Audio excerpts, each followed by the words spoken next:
I'm Kevin Mims with the Invading Sea, a Florida-wide media collaborative that reports on climate change in the state.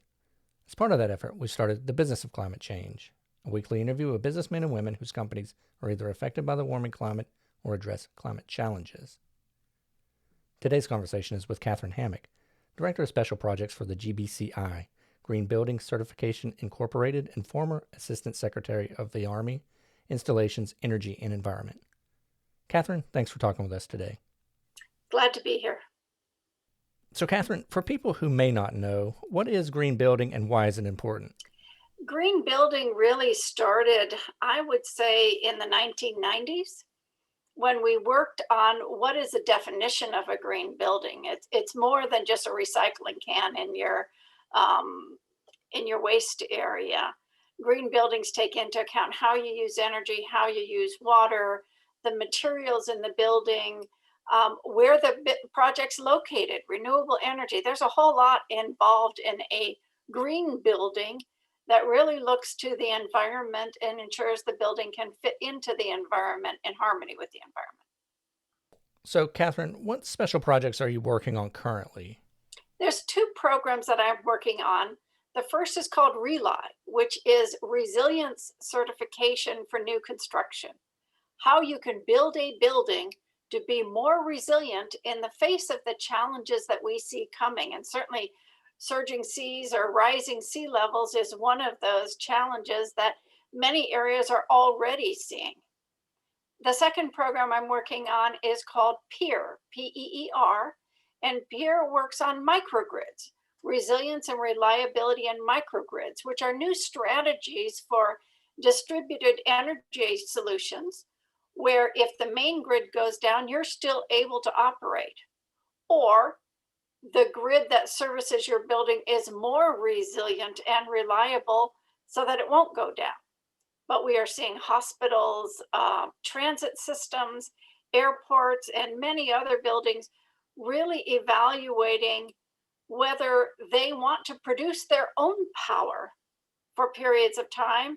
And as we see the costs for renewable energy drop and the costs for battery or energy storage drop, resilience in your power system is just as important as resilience in your building. Got it. So, Katherine, your past work with the Army had a net zero focus, not only with energy, but with water and waste as well. How can these concepts be applied to communities here in Florida? They can be applied almost anywhere. Net zero energy is where you make as much energy as you consume on a daily basis. And so, for an instance, in my house, I just had solar energy installed and energy storage, battery storage installed. And there's going to be periods of time where I'm going to be able to operate completely independent from the power grid, i.e., I will use as much energy in my home as I'm able to generate from renewable sources. That's net zero. Net zero water is where you consume as much water as is injected into the same water stream or aquifer as you're drawing water.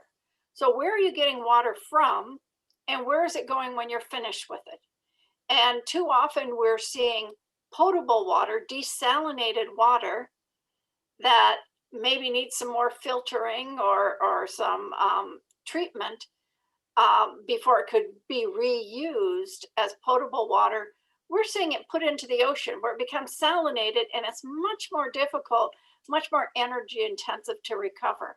So net zero water keeps desalinated water desalinated so that you can use it in that environment at much lower environmental cost.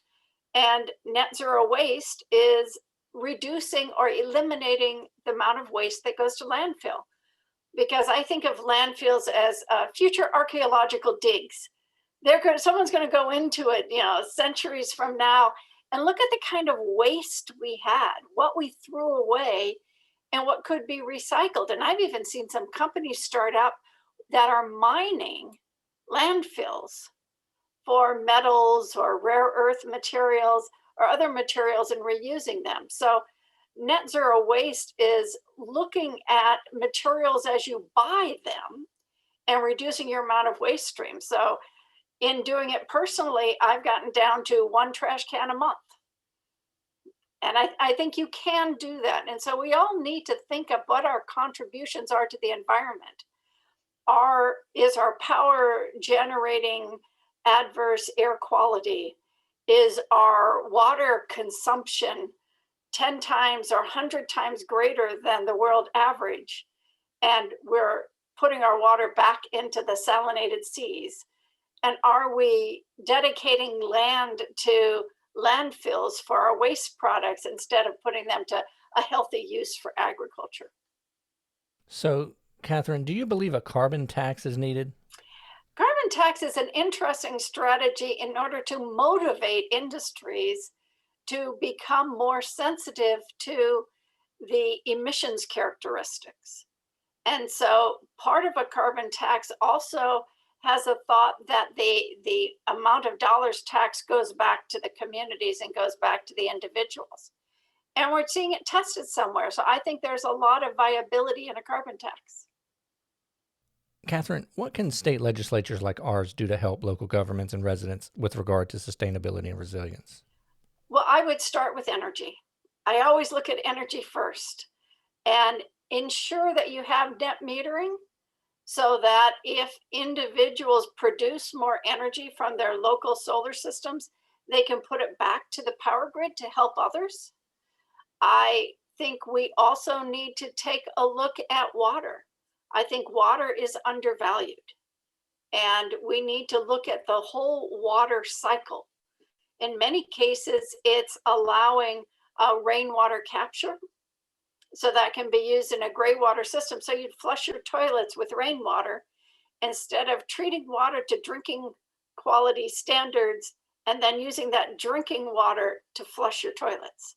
So I think gray water systems are something that we really need help from in the regulatory environment to handle. But I think decentralization is something that we're going to see. We're all going to become more responsible, need to be more responsible for what we do in our daily lives because it does have impact. Catherine, thank you for your time. We appreciate it. Thank you very much. Delighted to join you.